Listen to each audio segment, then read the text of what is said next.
Mga sangkay, mayroon pong balita tayo ngayon tungkol kay former House Speaker Martin Romualdez. Ang tanong, aarestuhin na ba siya ngayong araw?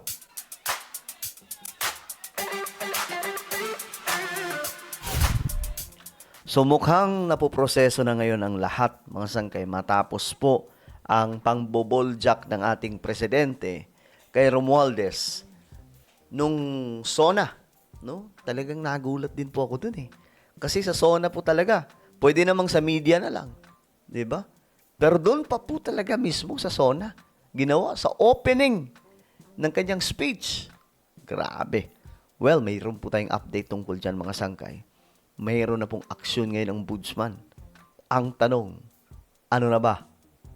Aarestuhin na ba si former Speaker Romualdez? Pag-usapan po natin ito. Anyway, sa mga hindi pa po dyan nakakapag-subscribe, guys, i-click nyo na po yung subscribe ngayon.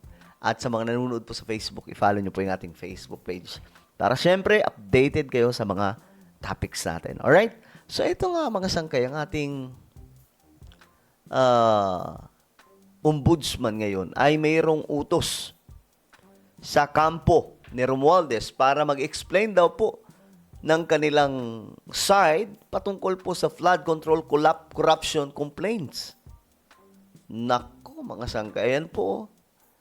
Inatasan ng ombudsman. Ayan na ha, matindi to mga sangkay. Inatasan ng ombudsman, preliminary investigation team, sina dating House Speaker Romualdez, resigned Congressman Zaldico, at iba pang respondents na magsumiti ng counter-affidavit kaugnay ng mga reklamong may kinalaman sa flood control, corruption. Batay sa kautusan, may 15 days ang mga respondent na magsumiti ng kontrasalaysay matapos matanggap ang kautusan. Sa oras na magsumite na ang mga partido, isa-submit for resolution na ang kaso. Ayun na. So, mukhang mapapabilis, ano? Yan o, ano to ngayon, mga sangkay? Headline po ito ngayon. Pero yung mga DDS, hindi pa rin po naniniwala. Kung ano ito, kung isa lang ba ito. Ang tingin nila, drama lang daw. Hindi totoo talaga yung ano na to, mga sangkay. Pero siguro naman kapag nakita nyo na ikukulong na si dating speaker, siguro naman may himasmasan na po yung iba dyan, ano? No, na seryoso talagang presidente. No? At ang daming balita tungkol dyan, syempre, no? Mula po sa GMA. Ngayon, ano ba ang nangyari? Bakit ito nangyayari kay former Speaker Romualdez? Ako naman, wala akong problema kay Speaker Romualdez. No? Kung wala siyang kasalanan, then malalaman din naman natin yan, mga sangkay. Kung may kasalanan siya, malalaman din po natin yan. Special mention si dating Speaker Martin Romualdez sa SONA ni Pangulong Bongbong Marcos. Ay sa Pangulo, malapit na raw kasuhan ng kanyang pinsan kaugnay sa flood control scandal. Grabe, no? Pinsan. Kung yung pinsan nga, 'di ba? Kung yung kapatid nga. Okay, tanyo. Si PBBM, nagtataka lang ako kasi kahit kamag-anak niya, babanggain niya kapag nakitaan niya ng parang may mali siguro. 'Di ba? Parang ano eh. Ang tindi nitong ginagawa niya eh. Aminado naman si Romualdez na nasaktan siya sa sinabi ng Pangulo. Nasaktan siya sa Live mula sinabi. sa Batasang Pambansa, nangungun sa balita si News 5 House Correspondent Marian Enriquez. Marian, una sa lahat, nandiyan ba si Romualdez sa SONA? Absent. Hindi ko nakita eh.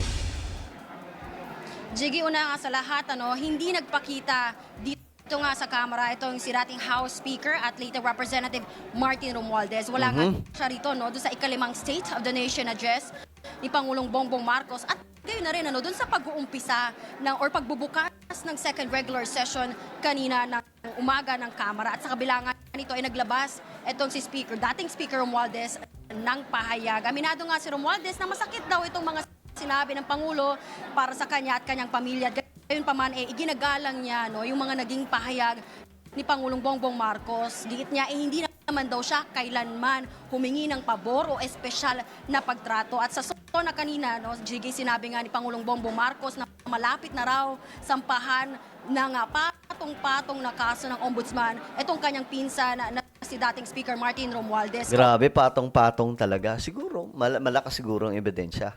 No? Kasi patong-patong daw eh. Kung mahinang ebidensya, hindi sasabihin na patong-patong. Di ba? Mukhang matindi po yung hawak na ebidensya. At isa po sa mga witness na ginamit po ng ombudsman ay yung mga maleta boys. Yung mga dating mga sundalo. Kaya mga sangkay, kumpiyansa na possible daw po talaga. Pag sinundo na po si Romualdez ng mga pulis, siguro maniniwala na dyan na yung mga DDS na hindi to drama. Ugnay nga ito, nung kakasangkot ni Romualdez doon sa flood control scandal at ayon nga doon kay Congressman Romualdez, ayon siya na gawin yung tama at sumunod sa proseso at hayaan yung ebidensya na magsalita. At sa kabila nito, nanindigan po itong si Romualdez na wala siyang nilabag na anuman sa batas at handa raw siyang patunayan ito. Nauna na rin nagsampa ng reklamo nga yung Office of the Ombudsman dito kay Romualdez ng mga reklamong plunder, direct at indirect bribery, at money laundering. At susuriin sa preliminary investigation kung may sapat bang basehan para umusa dito at sampahan nga siya ng kaso. Jiggy. At Marian, bago yung SONAI, anong natalakay ng Congress sa pagbubukas ng kanila sesyon? Okay, so, yan, mga sangkay, di ba? Ako dati pa, di ba? Yung mga loyalista na nanonood dyan ngayon. Di ba, dati pa sinasabi ko na mukhang ang nasa likod nito, tong galaw ng ombudsman, ay si PBBM. Siguro naman ngayon, naniniwala na kayo. Kasi galing na po yun sa bibig ng presidente. Ngayon, ang tanong ko, actually, pa-vlog ko to, mga sangkay, next topic natin, title natin, mga loyalista, mamili kayo, PBBM o Romualdez. Ngayon, mga sangkay, pipiliin ko kayo. Yung mga loyalista, sino pipiliin nyo? Si PBBM o si Romualdez? O kasi nasa side lang ako ni PBBM eh. Pro-government ako eh. No?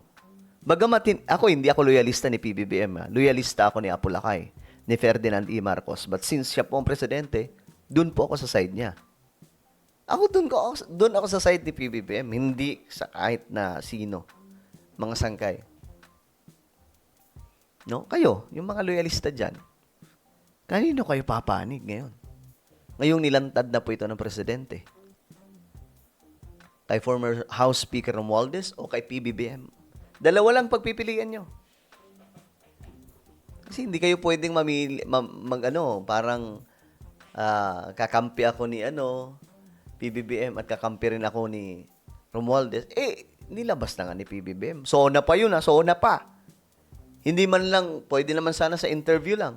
Pero sa SONA pa, andun yung mataas na opisyal ng Supreme Court, andun yung mga pari, andun yung mga matataas na opisyal ng AFP, PNP, andun yung mga senador, congressman, mayors, maraming mga kilalang pagkatao, mga kilalang opisyal ng ating pamahalaan.